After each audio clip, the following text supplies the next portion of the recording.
నమస్తే welcome to ఐడ్రిప్ నేను మీ Madhuri. Crime జరగడానికి ముందు ఆ లవ్ బర్డ్స్ విలాసవంతమైన జీవితం అనుభవించారు. కానీ పోలీసులకు దొరికిపోయాక ఇప్పుడు జైల్లో ఊచలు లెక్క పెడుతున్నారు. ఇన్నాళ్ళు లగ్జరీ లైఫ్ కు అలవాటు పడ్డ ఈ ఛాలెంజింగ్ స్టార్ దర్శన్, ఆయన ప్రియురాలు పవిత్ర జైల్లో నిద్రలేని రాత్రులు గడుపుతున్నారు.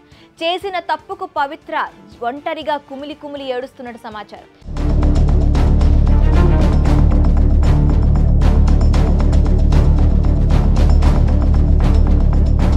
రేణుకాస్వామి హత్య కేసులో అరెస్ట్ అయిన హీరో దర్శన్ కు పరప్పన అగ్రహార జైల్లో ప్రత్యేక బ్యారక్ కేటాయించారు. దర్శన్ తో పాటు మరో నటుడు ప్రదోష్ కు అటాచ్డ్ బాత్రూమ్ తో ప్రత్యేక బ్యారక్ ఇచ్చారు. రిమాండ్ ఖైదీ అయిన దర్శన్ కు 6106 నెంబర్ కేటాయించారు. జైల్లో దర్శన్ తో పాటు పవిత్ర గౌడ్ ఇబ్బందులు పడుతున్నట్లు తెలుస్తోంది. రిలేషన్షిప్ మోజులో ప్రియుడితో కలిసి తప్పు చేసింది. ఇప్పుడు ఒంటరిగా ఉంటూ కుమిలి కుమిలి ఏడుస్తోంది.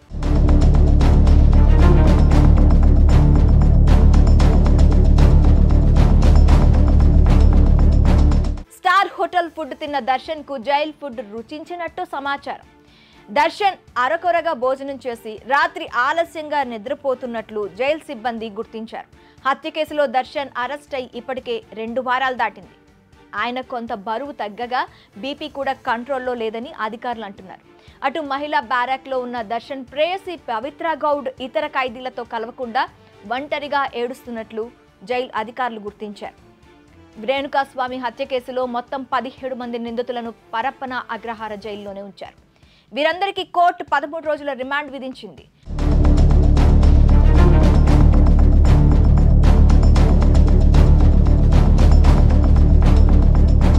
నిందితులను బెంగళూరుకు బదులుగా తూముకూరు జైలుకు తరలించారని ప్రత్యేక పబ్లిక్ ప్రాసిక్యూటర్ చేసిన వాదనలపై దర్శన్ లాయర్ అభ్యంతరం వ్యక్తం చేశారు. కర్ణాటకలో సంచలనం సృష్టించిన రేణుకాస్వామి హత్య కేసులో ఎన్నో సంచలన విషయాలు వెలుగులోకి వచ్చాయి. భార్య పిల్లలను పట్టించుకోకుండా లవర్తో వివాహేతర సంబంధం పెట్టుకొని ఇదేమని ప్రశ్నించిన అభిమానిని టార్గెట్ చేసి మర్డర్ చేశాడు దర్శన్.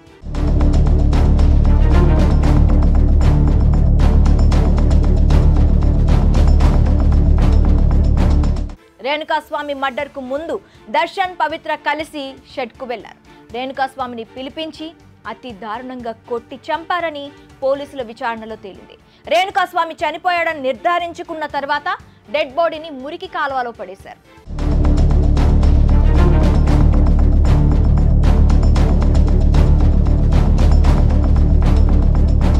రేణుకాస్వామి మర్డర్ ఎపిసోడ్ తర్వాత ఏం తెలియనట్టు పవిత్ర దర్శన్ షూటింగ్ కి వెళ్లారు.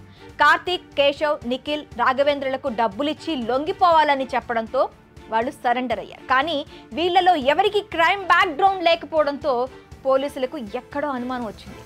ఎంక్వైరీ డోస్ పెంచి తమదైన స్టైల్లో ఇన్వెస్టిగేషన్ చేయడంతో ఎప్పటికీ బయటికి రావనుకున్న నిజాలు వెలుగులోకి వచ్చేశాయి.